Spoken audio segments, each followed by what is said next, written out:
Hola, ¿qué tal? Bienvenidos a Libro por Libro. Su servidor Teófilo Huerta les saluda en esta transmisión para comentarles un libro que acabo de leer. Por eso se llama estas cápsulas, esta serie que yo les ofrezco, Libro por Libro. Nada más ajustes aquí de monitoreo. Se me pierde mi, mi retroalimentación, pero ya la tengo. Bueno, libro por libro hoy, uno que está de moda, Ni venganza ni perdón. Es un libro que se sale un poquito a la norma que yo he traído aquí en las cápsulas de libros, digamos, 100% literarios, novelas, cuentos, poemas, libros con ese corte. En algún caso sí creo que ya toqué algo de libro histórico. Este se podría decir que también es un libro histórico contemporáneo, ¿no? Porque es una especie de entrevista. Aquí dice, a través de una conversación íntima y reflexiva con el periodista Jorge Fernández Menéndez, se registra la historia de ese vínculo moldeado en la lucha. ¿De quién? De un personaje que fue consejero jurídico del gobierno de Andrés Manuel López Obrador, hijo del gran periodista Julio Scherer García, y es precisamente Julio Scherer Ibarra, el autor junto con Jorge Fernández Menéndez. Es un libro conjunto porque prácticamente, aquí lo dice muy bien, es una conversación. No llega ni a entrevista a entrevista porque va planteando Jorge Fernández Menéndez ciertos cuestionamientos, pero muy acomodados a lo que también Julio Scherer seguramente acordaron platicar. No son demasiado incisivas las preguntas, es más que nada una conversación entre los dos.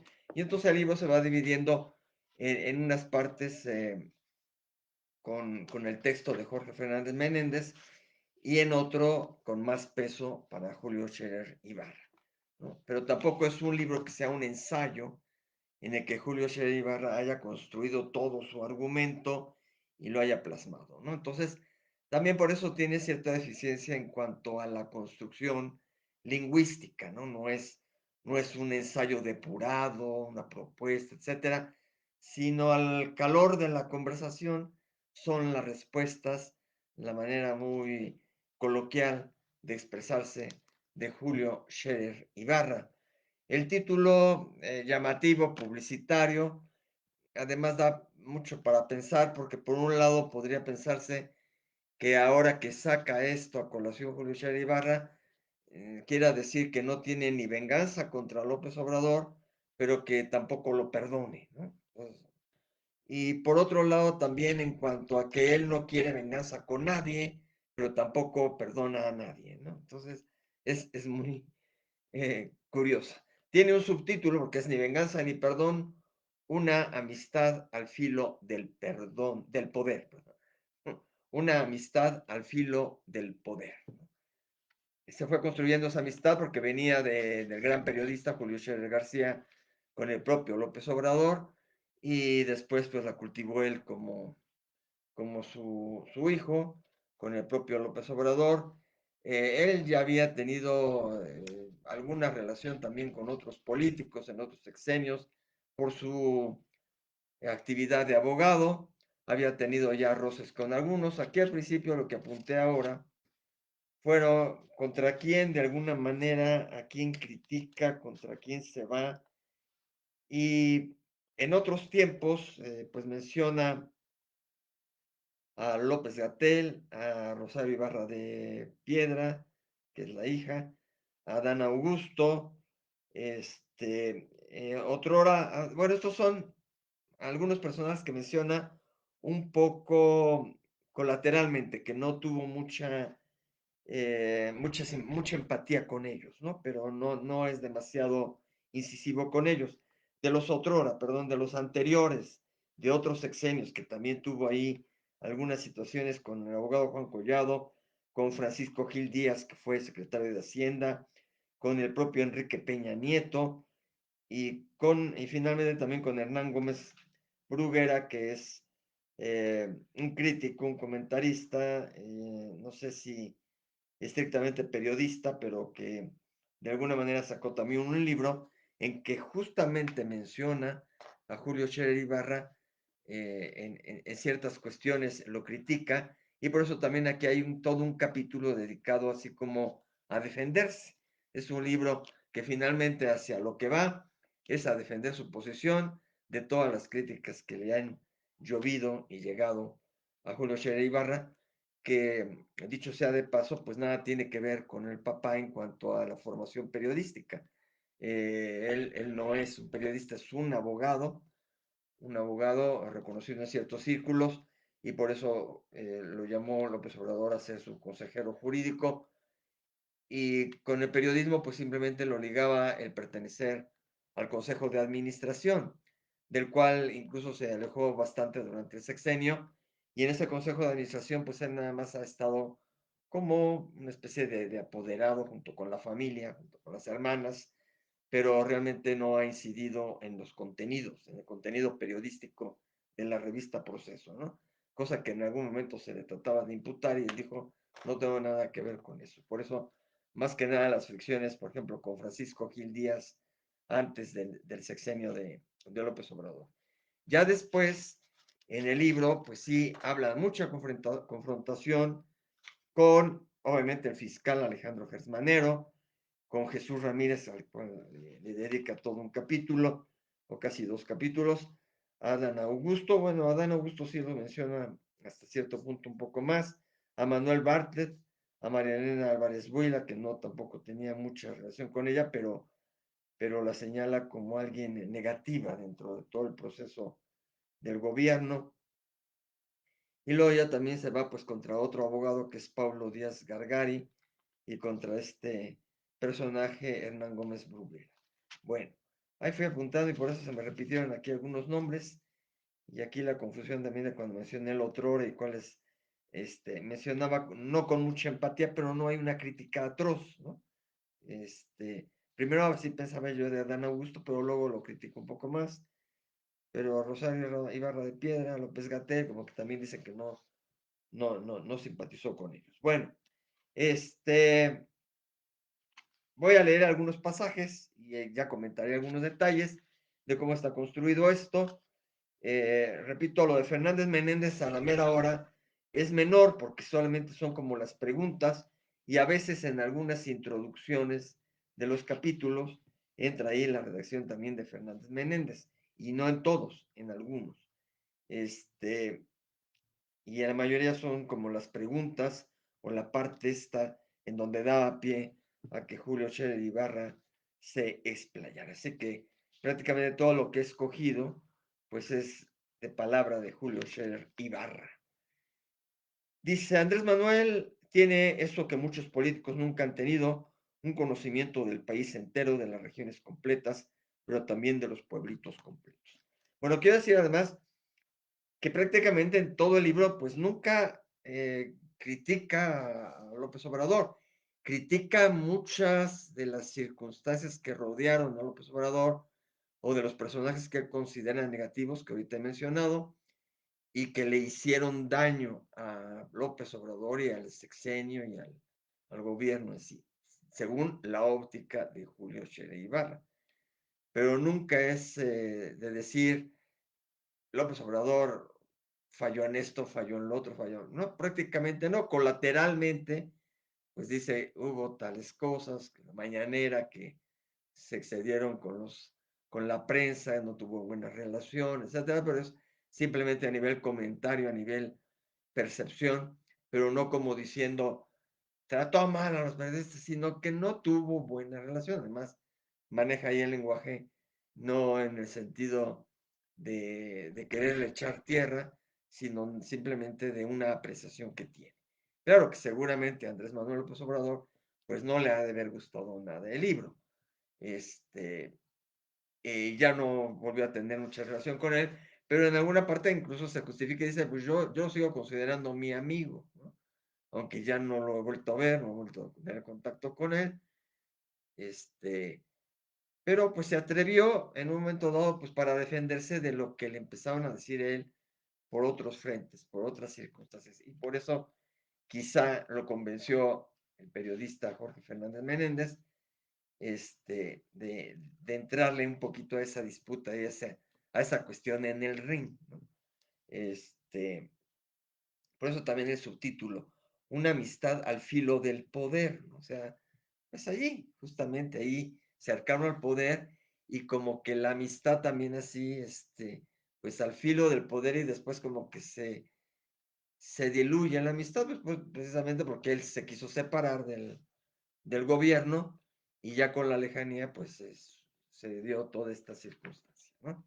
Bueno, entonces, en muchísimas partes del libro lo que más subraya, pues es echarle porras al propio Andrés Manuel López Obrador, o sea, pensando a lo mejor que la gente compre el libro porque va a develar muchas cosas de López Obrador o lo va a criticar atrozmente, pues no, leyéndolo bien, critica varias facetas, varias circunstancias, quizá errores, pero errores que incluso no atribuye el propio López Obrador, se las atribuye al círculo negativo cercano que pudo existir según la óptica de este cuate. Entonces, pues ahí podrá haber ese encanto de que quieren encontrar que en el libro diga pestes de López Obrador, pues para nada. Incluso en las primeras, quizás hasta el final es cuando más hace énfasis en algunas de las cosas que no le gustaron a él o que empezaron a él a no parecerle muy bien esos personajes alrededor, pero en las primeras son de 300 y tantas páginas, así que en más de 200 páginas, digamos, al contrario, él vuelve a dibujar una cercanía con López Obrador y un personaje importante dentro de la historia política de México y toda esta circunstancia. Bueno, déjenme ver acá que de repente también entra en alguna situación que me da fe de si se han conectado algunas personas. Disculpen si no los detecto, pero bueno, mis saludos a todos los que me están acompañando.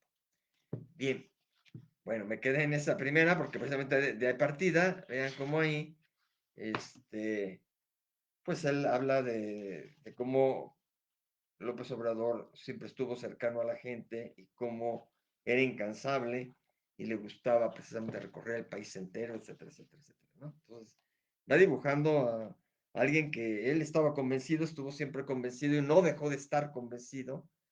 Aquí no refleja nada de que dejó de estar convencido de lo que él creyó que era una transformación y quiso acompañar en esta lucha al presidente que además es increíble el papel fuerte que tuvo cuando fue consejero jurídico, porque tuvo que ver con muchos encargos, muchas relaciones políticas y desde la campaña, incluso antes de ser consejero jurídico, ¿no?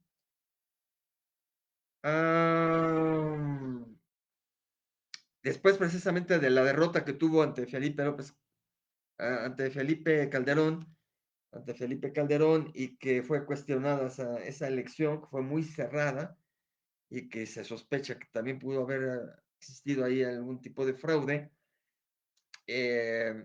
Ya cuando se declaraba precisamente prácticamente el triunfo de Felipe Calderón, dice ambos, o sea, López Obrador y él, Julio Scherer Ibarra, sabíamos que el resultado no iba a cambiar, que Felipe Calderón sería el siguiente presidente de México. Le dije, es muy triste, esta era la oportunidad histórica de un cambio para nuestro México. Él se dio un momento y me respondió, la oportunidad no ha terminado, el cambio se va a dar y no nos detendremos hasta lograrlo. Me impactó su determinación. Le impactó su determinación. Entonces va pintando a López Obrador como lo que fue. Así que repito, quienes quieran encontrar en este libro una crítica a López Obrador, se van a desencantar, porque al contrario, le aplaude muchísimas cosas.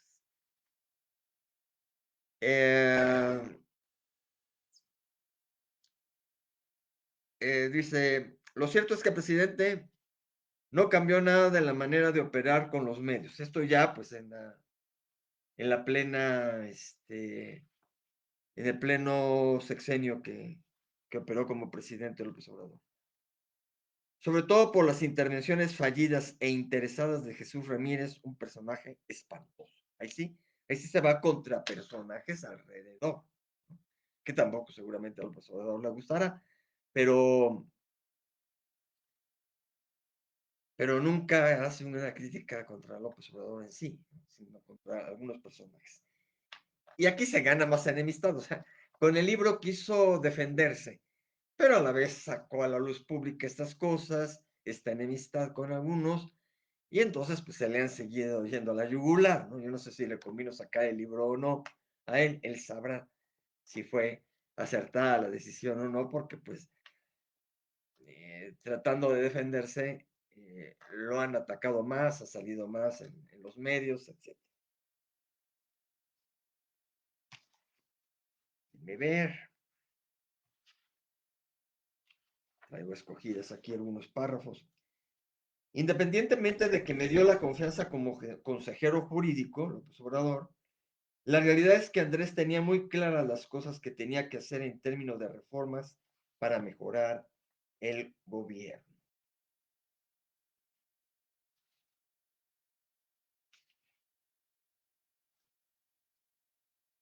Nos tocó en ese gabinete general la Guardia Nacional, que fue toda una hazaña, porque haber hecho una policía de 150,000 elementos en 3 años es notable. E incluso arrastra a Jorge Fernández Menéndez, que quizá hasta por la forma en que él plantea preguntas, etcétera, él sí traía ahí algo así como que no fue jamás partidario del gobierno de López Obrador, etcétera, etcétera, pero arrastra al propio Jorge Fernández Menéndez a reconocer, por ejemplo, esta cuestión de la construcción de la Guardia Nacional, de que fue notable el hecho, porque el propio Jorge Fernández Menéndez, aquí sí hay una parte de él, dice, pocos países del mundo lo han hecho, no solo es complicado, es infravalorado. Es uno de los esfuerzos de seguridad más grandes que se han hecho en el país. Eso lo dice Fernández Menéndez. Y vuelve a retomar y contestar Julio Scherer Ibarra. Y además el presidente lo asumía con absoluta modestia. Los secretarios hicieron un gran esfuerzo y contribuyeron a la formación de la Guardia Nacional. El presidente López Obrador no cree en la violencia, cree que la política tiene que resolver los conflictos. Es un político. Abrazos y no balazos significaba que a partir de programas sociales, del apoyo a los ciudadanos, de la capacitación y de dar oportunidades a todos, se podía solucionar el problema de la delincuencia. Aquí esto es genial en cuanto a desbaratar todo ese estigma de que López Obrador hablaba de abrazos a los narcos o a los criminales y no balazos, lo cual siempre fue falso, ¿no? Desgraciadamente se lo endilgaron y quedó como una frase en que no se quería meter con los criminales y los prefería abrazar. A quien quería abrazar era a ciudadanos potencialmente que pudieran llegar a ser captados por el crimen, fundamentalmente los jóvenes, ¿no? Y entonces decía, el apoyo a los ciudadanos a partir de programas sociales, en capacitación y dar oportunidades a todos. Por eso generó muchos programas también relacionados con los jóvenes. Y que con eso, con esos abrazos a la ciudadanía, a los jóvenes de, ven, no te vayas a ir por el lado malo, no te vayas a ir tampoco por las drogas, mejor, ven, capacítate, estudia, capacítate, trabaja, dedícate a esto, al otro, en fin, oportunidades a todos, se podía solucionar el problema de la delincuencia. O sea, atacar la delincuencia abrazando a la propia ciudadanía. Prevención con abrazos, ¿sí? Hasta lo decían muchas veces en las casas. Cuiden a los jóvenes, cuiden a sus hijos, abrácenlos, ¿sí? Era importante, era positivo. Desgraciadamente, en la cuestión popular se fueron por el otro lado y, pues, quienes no querían absolutamente nada de lo que generaba el presidente López Obrador, le endilgaron a que él siempre se fue por el lado de los abrazos a los criminales, ¿no? Y no balazos.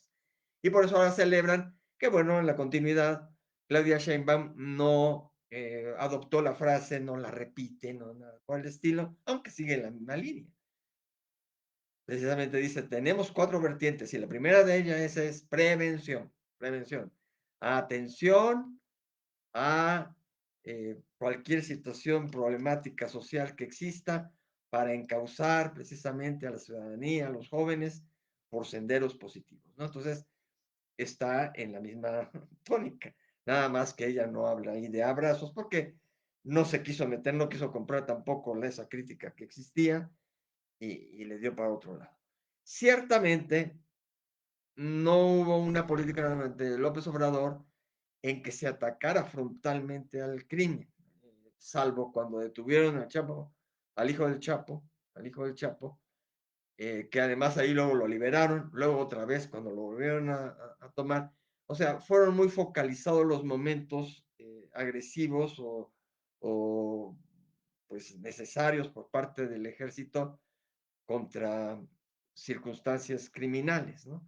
Fueron muy escasas, eso sí, pero no es que porque estuviera queriendo darles abrazos a ellos, sino que fue un poco, pues contrastando con lo de Felipe Calderón, que desató una guerra que también no fue la mejor opción, porque esa guerra también se llevaba a ciudadanos y a gente inocente durante toda la trifulca, fue contrastante y hasta tibia. Con Claudia Sheinbaum ha sido más frontal a partir del secretario de Seguridad, Omar García Harfuch, y entonces se ha visto un cambio en ese sentido en que ha sido más frontal. Y ahí vuelven a agarrar y dicen, ahora sí no hay abrazos, ¿no? Ahora sí hay de alguna manera confrontación, hay más balazos, ¿no? Pero pues no, aquella de abrazos y no balazos no era por esa cuestión. Y aquí en este libro, curiosamente, en un párrafo, que quizá tampoco a lo mejor quienes se casan con aquella idea de los abrazos no balazos, lo pasarán de lejos, ¿no? Pero si se detuvieran en ese parrafito, porque no es todo un ensayo, no es nada por el estilo, pero si se detuvieran en ese parrafito, encontrarían la gran explicación de abrazos y no balazos, ¿no? Porque aquí dice claramente que esa frase significaba que a partir de programas sociales, bla, bla, bla, hubiera prevención, dedicación a los ciudadanos para evitar el posterior crimen. No abrazo a los criminales, ¿no? Para nada. Bueno, eso fue muy interesante en la lectura. Luego acá dice, estoy de acuerdo con que el presidente los molesta en las mañaneras. Ah, aquí se refiere a los empresarios. Tuvo mucha relación, pues como un medio mundo, Julio Scherer Ibarra como consejero jurídico, y entre ellos con empresarios. Y de repente cuando platicaba con los empresarios les decía, que estaba de acuerdo con que el presidente los molesta en las mañaneras, ¿no? Pero los molesta en cuanto al discurso, en cuanto a la forma de ser, un tanto, pues, pesadita, muy, muy alto la frecuencia de molestar tanto a ellos como a los periodistas que no comulgaban con la transformación. Y entonces decía, los molesta bastante, pero ¿cuándo? Les preguntaba a los mismos empresarios, cuando el presidente les ha hecho daño, un daño real, ¿no? Cuando le ha hecho daño a usted, le dijo directamente a Claudio X González. Y usted sí trató de hacerle daño a López Obrador. Usted sí pagó y muchos de ustedes pagaron la campaña en el 2006 en contra de López Obrador para que no llegara a la presidencia de la República, en 2006, cuando se fueron con que ganara Felipe Calderón. Ustedes sí difamaron e infamaron a la familia de López Obrador, a su esposa, a sus hijos. López Obrador no los ha tocado y eso que tiene todas las posibilidades de hacer lo que quiera. No ha tocado a un solo empresario, ¿no? Verbalmente los criticaba, los evidenciaba, todo lo que se quiera, igual a la prensa en un momento dado.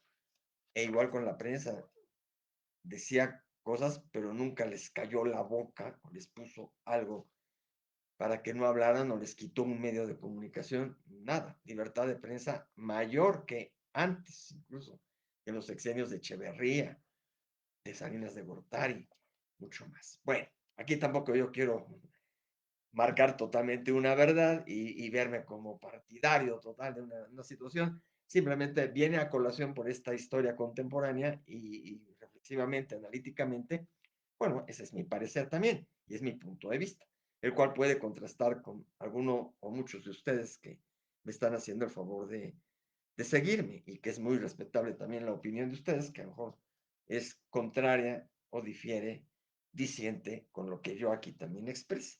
Pero viene a colación, me mueven estas citas de Julio Scherer Ibarra a decir algunas cosas al respecto. Alguna vez le pregunté a José Antonio Meade, aquel candidato precisamente del PRI, que tuvo, y que no era priista además, José Antonio Meade, pero era el candidato del PRI, que tuvo como contendiente el propio López Obrador y que a él sí lo venció. Pero según Scherer Ibarra, alguna vez le preguntó a José Antonio Meade, ¿qué habría pasado si él hubiera ganado la elección? Si José Antonio Meade hubiera ganado la elección. ¿Se habría sentido con posibilidades de operar el país? Y le contestó que no.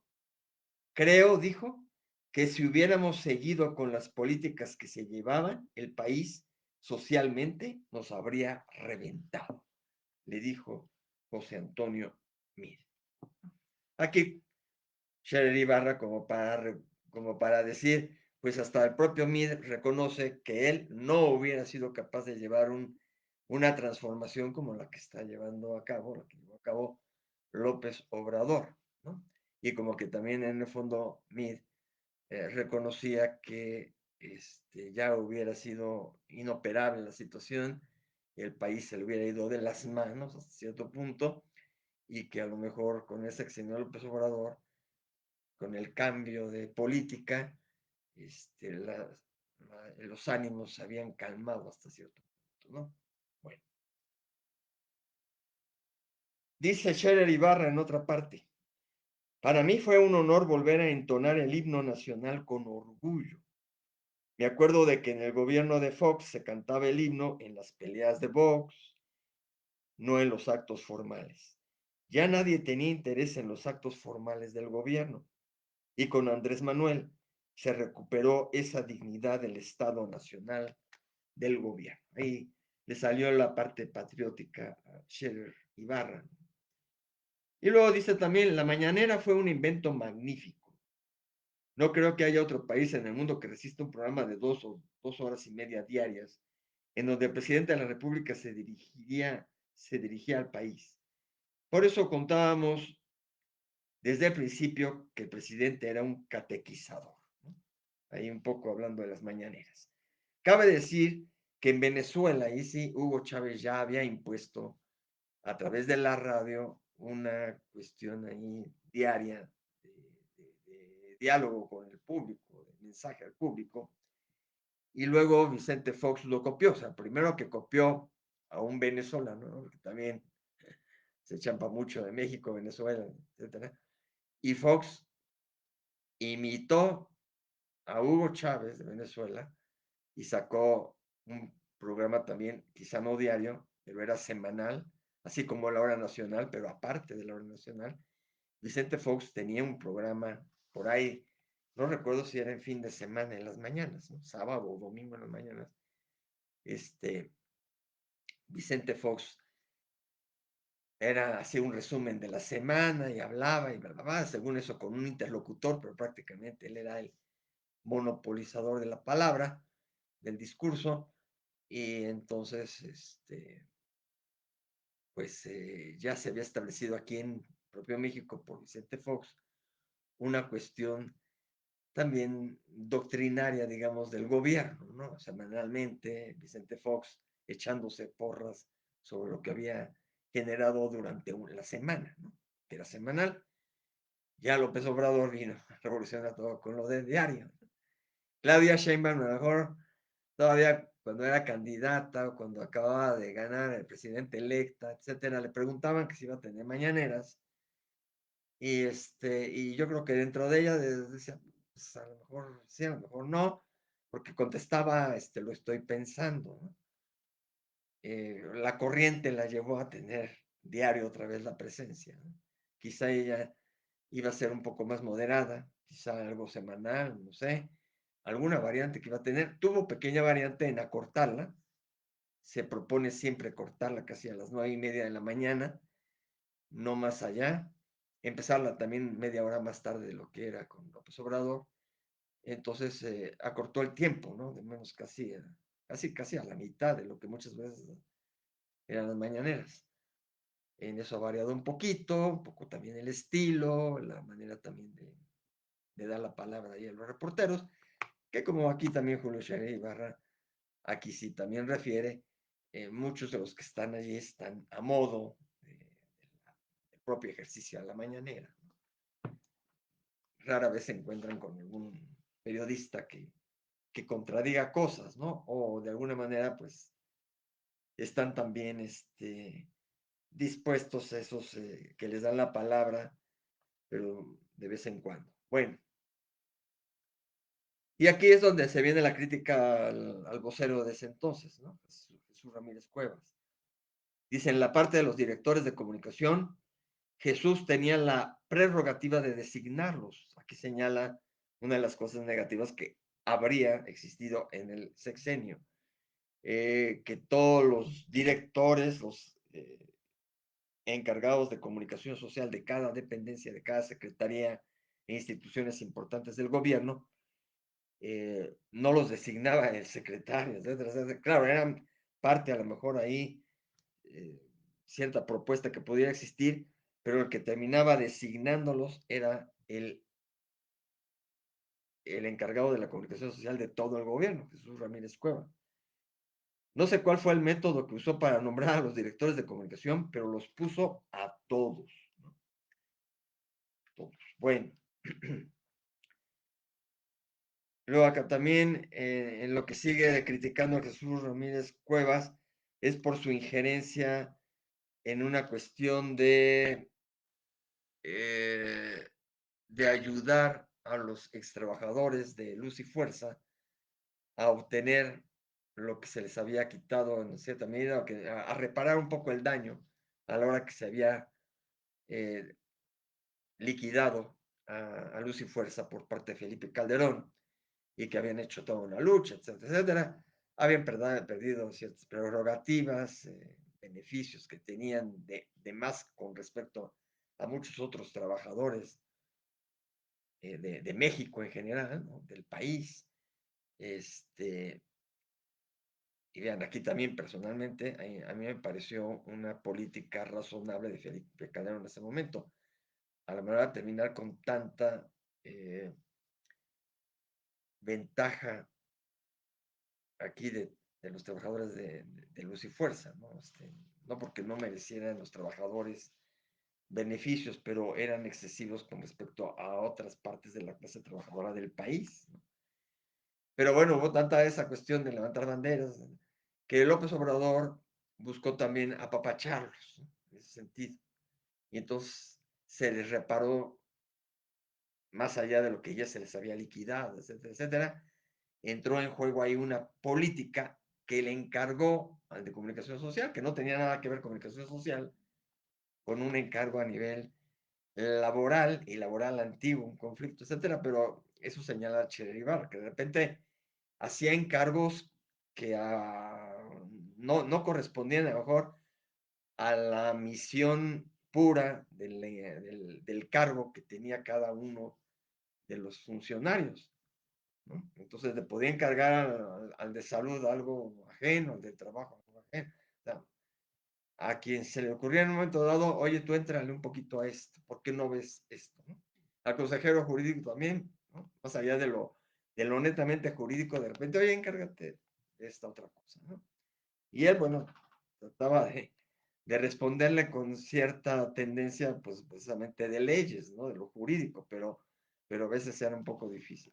Y acá, pues, relata que a Jesús Cuevas que tenía que ver con comunicación social, le encargó ese aspecto de reparación de daño y para ello hizo toda una operación que además no se explica a fondo, pues es muy breve. Hay momentos en que varias de las cosas que plantea, pues nada más las menciona o da una explicación, pero muy pequeña, muy breve, que a uno lo deja, pues, sin saber a fondo qué más, ¿no? Claro que en esta modernidad trae a veces esta cuestión de las etiquetas QR que puede uno escanearlas con el celular y entonces irse a ver a fondo documentos acá. Pero, pero ni con eso, porque también ya son documentos más específicos, más legales. Entonces, en la parte de fondo, no hay mucho fondo en algunas cosas que aquí plantea. Ahí sí queda nada más como que mencionado, ¿no?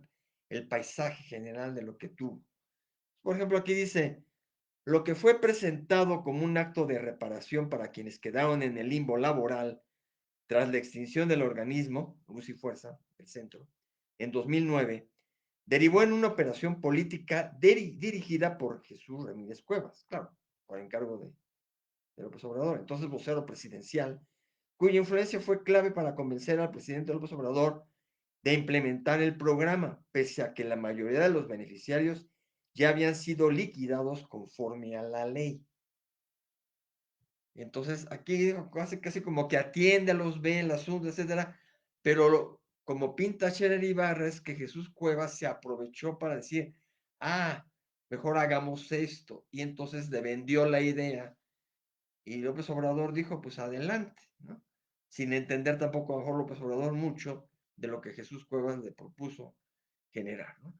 Y entonces ahí pues hay una cuestión negativa en cuanto a que se creó algo que ya esa reparación no fue una simple reparacioncita menor, sino una reparación muy de fondo,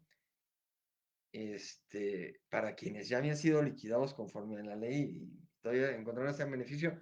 Y además, como ese programa que creó Jesús Ramírez Cuevas con otros individuos, pues tuvo debajo, digamos, debajo de la tierra, elementos también que les beneficiaron a ellos en lo personal, ¿no? Económicamente, según refiere. Ya Jesús Ramírez Cuevas por ahí salió a decir que no, porque él sigue formando ahora parte del nuevo gobierno, ya no como vocero presidencial, aunque en las redes sociales se comporta como tal, sino como jefe del coordinador de asesores, me parece una cuestión del propio, de la propia estructura de presidencia de Claudia Sheinbaum. Ahí está enrolado Jesús Ramírez Cuevas. Sí me parece que es con respecto a la coordinación de asesores, si no me equivoco. Bueno.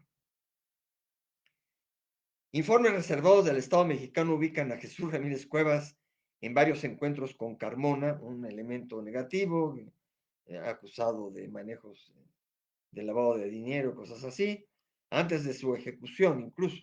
Mataron a un tal Carmona.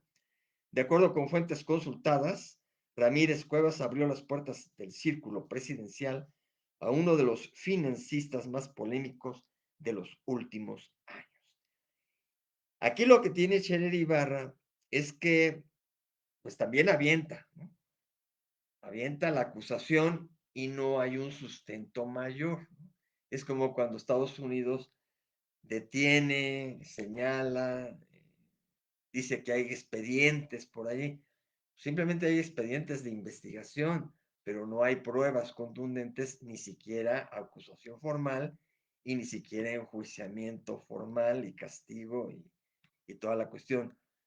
Son expedientes que cualquiera puede en un momento dado abrir porque hay una línea de investigación. O sea, por alguna cuestión que uno duda, si fuera uno, estuviera al frente de una fiscalía, dice, aquí hay un motivo de investigación. Entonces ya tengo yo un motivo de investigar, se abre la línea de investigación y se abre por lo tanto un expediente.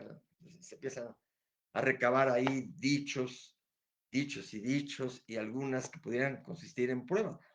Pero a veces se quedan tan frágiles esas pruebas en el expediente que no se constituyen como pruebas para un juicio, para una demanda formal.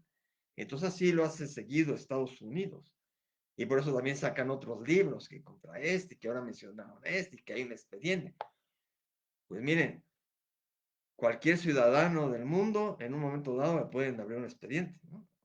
Uno le pueden abrir un expediente de investigación porque piensan que uno estuvo, a lo mejor pasó por un lado y dicen, ese es testigo de tal cosa, y él estuvo por allí, o saludó a un narco, etc. Entonces, los expedientes de investigación se le pueden levantar a cualquier persona, ¿no? De ese expediente y traer cositas, ¿no? Es como en una vecindad, ¿no? Empiezan a decir algo de alguien. Entonces, es el mentado rumor. Y pues es que sí, alguien dijo algo de tal persona. Entonces, en la atmósfera ya le levantamos un expediente a tal persona de vecino, ¿no? Porque fulanito ha dicho esto, y ya. Pero cuando a lo mejor nos enfrenta, ¿qué? ¿Por qué? A ver, no, es que me dijeron, es que por ahí se mencionó, y hay pruebas. Alguien tiene una prueba contundente de que yo soy así, de que yo hice eso. Entonces así lo hace seguir Estados Unidos. Y a nivel interno, pues también. Entonces aquí es muy ambiguo, muy abstracto, que Julio Scherer Ibarra dice informes reservados del Estado mexicano. En su posición, el consejero jurídico no dudó pues, que le haya tenido a la vista informes reservados. Pero si aquí se atreve a hablar de un informe reservado, pues que dé a conocer estrictamente si se va a abrir y con las consecuencias que él tenga, ¿no? Porque fue funcionario, a dar cuenta cabal de ese informe reservado, ¿no? Entonces, queda muy ambiguo si él, o que de menos dijera, y yo tuve acceso a él, y a lo mejor también confesara, y no puedo develar nada más, pero sí puedo asegurar que a partir de eso, tal cosa, pero no lo dice, no lo dice. Entonces, quién sabe si haya sido un informe reservado que él tuvo acceso, o con sus nexos que sigue teniendo en la política, finalmente con políticos, alguien diga que hay por ahí un informe reservado, ¿no? Y además también ese informe reservado, un informe reservado no es tampoco una acusación. Es parecido a lo nivel fiscal de un expediente. O sea, son informes que se van teniendo, todo el mundo hace informes. ¿No? Estados Unidos siempre nos tiene en la mira, desde tiempos antiguos en la historia. Los embajadores hacen informes y se los mandan al presidente de Estados Unidos con tal problema, con tal política, ahora dijo tal cosa la presidenta, ahora dijo tal cosa el secretario así, tal situación, por ejemplo, lo que sucedió en la pirámide de la luna, en Teotihuacán, esto sucedió y se rumora tal cosa, y el ambiente en México está de esta forma, y la prensa esto, y hacen informes, y son reservados. ¿Eh? Así se manejó mucho, se sabe, pues en tiempos de la Revolución Mexicana y de la posrevolución, el movimiento de 68 y hasta la actualidad, ¿no? Y hasta se hablaba de que López, Díaz Ordaz, Luis Echeverría, al menos ellos dos, pero hasta también se planteó que López Portillo eran agentes hasta de la Madrid, creo, ¿no? Pero con mayor fuerza Díaz Ordaz y Luis Echeverría, que eran agentes de la CIA, seguramente porque se doblegaban a mandar informes ellos como presidentes también a su contraparte, ¿no? Allá en Estados Unidos, y decía a veces algunas cositas un tanto reservadas del país. Y entonces les consideró agentes de la CIA, que tampoco hay muchas pruebas así contundentes, ¿no? Sino a partir de ciertos, ¿cómo se dice? Apelativos que hay por ahí en los informes de la CIA, se dice que correspondían a los presidentes. Pero bueno, esa es otra situación. Pero son informes finalmente. Entonces también en un estado, en una secretaría, en una dependencia, siempre hay informes reservados. Siempre. Informes reservados. Pues aquí nomás informes reservados. ¿Cuáles? ¿Cuáles? Nos gustaría saber también como lectores de dónde provienen, del Estado mexicano y además informes, ¿no? Un informe que a lo mejor trae ahí la sospecha, señalamiento, etcétera, pero que no es contundente, es simplemente un informe, un informe. Ubican a Jesús Ramírez Cuevas en varios encuentros con Carmen. Bueno, y entonces dice, y ya con eso dice, también, y luego señala, y de acuerdo con fuentes consultadas, ¿no? ¿Cuáles fuentes? Siempre se tiene también el derecho de pues, no revelar fuentes, ¿no? Pero queda bastante ambiguo, de fuentes consultadas, ni siquiera exactamente en tal lugar, ¿no? De menos decir, pues, en tal secretaría, o del gobierno actual, del gobierno anterior, no, de fuentes consultadas, ¿no? Uno puede consultar muchas fuentes y tampoco quiere decir que eso sea verídico. Entonces aquí se echa tremendo contra Ramírez Cuevas, ¿no? Y así se la pasa. Y por eso pues, Ramírez Cuevas ya se defendió por allí. Y tampoco Scherer Ibarra, pues siguió la controversia, o se prestó más, incluso ya rehuyó ciertas entrevistas, tuvo algunas en algunos medios, pero no en todas, para hablar más, ¿no? Para profundizar más, pues porque no hay pruebas, son informes, ¿no? Informes que dicen que hubo encuentros, ¿no? ¿Y cómo se prueba? ¿Cómo se comprueba? El otro ya lo desdijo, no ha habido nada más. Yo no dudo, puede que sí sea cierto, ¿no? Puede ser verídico, pero al no haber pruebas, se cae todo, ¿no? Como lo de Cienfuegos, aquí también menciona el caso de Cienfuegos, ¿verdad? Aquí dando la razón a López Obrador de que operó bien porque los Estados Unidos, la DEA, estaba en este plan, nomás eran informes que por ahí tenían ya, porque tal cosa alguna vez Cienfuegos, y que lo arrestaron, quién sabe, quién sabe. Bueno, ya hemos dicho que el presidente no es un buen administrador, quizás aquí sí una crítica, pero no, claro que tampoco a López Obrador le gustaría que le señale, pero no lo dice tampoco con afán malo, ¿no? Simplemente porque le dice, es un líder, ¿no? No es un buen administrador, es un líder, un gran líder, pero no es un administrador ni un economista. Entonces, por eso dice que pudo haber habido errores ahí dentro de la administración y dentro de la economía por darle el peso o por aceptar las visiones de sus colaboradores y de decirles, pues adelante, o porque así me lo están diciendo, pues hagamos esto, porque yo sospecho que tal cosa, o porque a mí me parece que se debe de hacer esto y nadie lo ubicó, y entonces pudo haber caído en errores, ¿no? Entonces por eso señala que la función de López Obrador, o que lo principal de él era ser líder y un gran líder, dice Scherer Ibarra. Y luego dice, me lo advirtió al presidente cuando le renunció, porque la renuncia no fue tampoco porque se la pidió el presidente, la renuncia vino porque él nunca quiso estar, según eso, en el gobierno desde antes. Decía, no, yo me siento mejor con mi despacho de abogado, no quiero entrar, pero era tal la amistad, tal la insistencia que aceptó. Y así se llevó medio gobierno.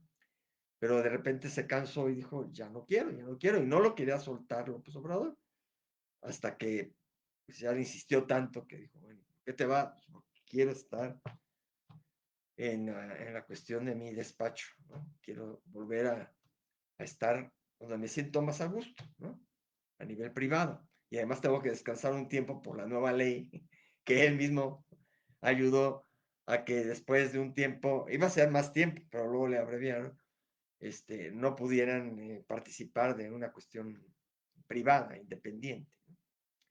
Entonces tuvo que descansar un tiempo para volver ser, a tener su despacho. y que le dijo al presidente, te van a lastimar mucho, ¿no? O sea, después de que renunciara y ya que estuviera fuera, te van a lastimar mucho. Y así ha sido. He tenido muchas afrentas. Me han lastimado, calumniado, difamado, pero no, pero me mantengo entero y platico todo esto porque creo que llega el momento en que se tienen que aclarar las cosas. Y esta con este libro, es que un día tenía que hacer. Nadie me despidió del gobierno, nunca. El presidente nunca, ni por asomo, me pidió que me fuera. Entonces, él lo determinó. Y sí, vinieron las afrentas y esta parte final, sobre todo del libro, es defenderse de los ataques. A tal grado que, bueno, se va contra Germanero, dice que muchas de las cosas que a lo mejor tuvo pláticas, encuentros con personas, las escuchó, etcétera, pero eso no quiere decir que se haya involucrado luego en acusarlas o en defenderlas o en estar involucrado y sobre todo durante el gobierno, perdón, haberse aprovechado y pues que para nada. Entonces, por eso es tanto, ¿no? Y le dedica también al abogado que hay por ahí, Paulo Díaz Gargari, que lo ha tenido muchas veces en entrevistas Carmen Aristegui, y pues él dice que es un oportunista que quiso aprovecharse de ciertas cosas y que luego quedó a deber dinero, etcétera. Entonces, él a la hora de defenderse señala a los otros que ellos sí tuvieron cosas turbias y cosas ilegales, ¿no? Como este otro abogado. Bueno, y aquí lo saca un poco a luz, aunque también se queda un poco a medias, no dice mucho. Además, también se defiende del libro de Hernán Gómez Bruguera y deja ahí una cosa que también solamente él se entiende, o no sé, o lo tengo que releer, porque le dice, pues dice que al contrario, que Hernán Gómez trae cola que le pisen, ¿no? En un momento dado. Bueno, la parte de conclusión, digamos, del libro, ¿no? Y que lo retoman incluso en la contraportada, coincide, pero yo aquí lo subrayé también en el contenido. El poder en México siempre vigila, siempre castiga, y quienes se acercan demasiado a su círculo de fuego terminan marcados. Un poquito ahí se victimiza don Julio Scherer Ibarra. Y luego finalmente dice, no me arrepiento porque en medio de la tormenta quedó intacto lo más importante, la certeza de haber acompañado a un hombre que, con todas sus contradicciones, puso por delante la convicción de transformar un país, ¿no? O sea, aplaude finalmente a López Obrador, y aunque dice un hombre que con todas sus contradicciones, o sea, eso no lo pueden decir a todos tenemos contradicciones en la vida, todos, absolutamente. El propio Scherer Ibarra con este libro también entra en contradicciones a veces en el propio contenido, ¿no? La convicción de transformar un país. Esa transformación no fue perfecta, ni podía serlo, pero representó una esperanza que muchos mexicanos abrazaron con fuerza.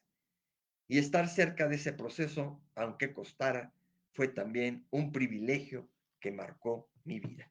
Es su conclusión. Para él representó un privilegio acompañar en campaña y en el gobierno a López Obrador. Y que además todo eso lo marcó de su vida, para bien y para mal. Eso.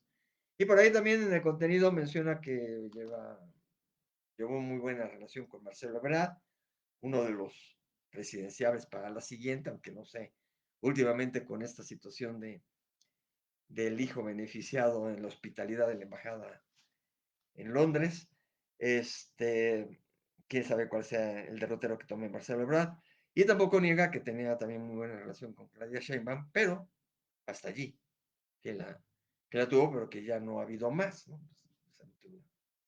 Distanciamiento natural, sobre todo, pues porque él se salió, ¿no? Entonces ahí él mismo marcó distancia con muchos políticos, aunque sigue teniendo en el fondo, porque él como abogado, pues, tiene unas redes tremendas de relaciones, unos a nivel de amistades, amistades algunas que se quebraron, también menciono mucho ahí, que dejaron de ser, enemistades obviamente también, toda esa red, y otros que ni amigos ni enemigos, simplemente pues tiene que ver con mucha gente, ¿no?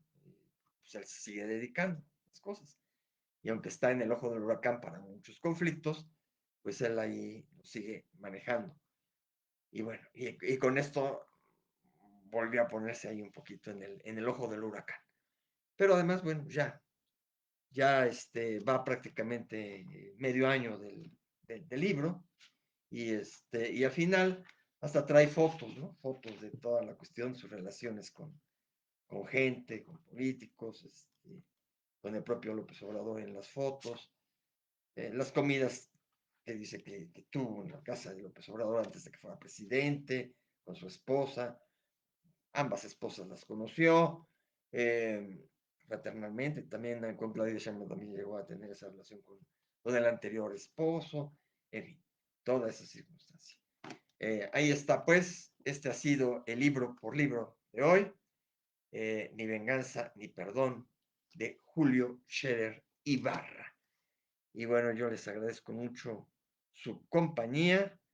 Eh, Quisiera revisar aquí si no hay algún saludo, pero me pierdo un poco si no quedan aquí claras los comentarios. En sí, con comentarios no me encontré y creo que no hay otras notificaciones, aunque luego me encuentro con sorpresas de que sí las subo. De cualquier manera, pues agradezco mucho su presencia, tanto en el Facebook en vivo como en este video que corre en YouTube, a quienes también saludo, a quienes se sumen por esa vía en esta cápsula que ya allí aparece en su forma grabada, diferida. Bueno, muchísimas gracias. Teófilo Huerta les agradece con todo el corazón el haberlo acompañado y nos vemos aquí en un próximo libro por libro. Hasta luego.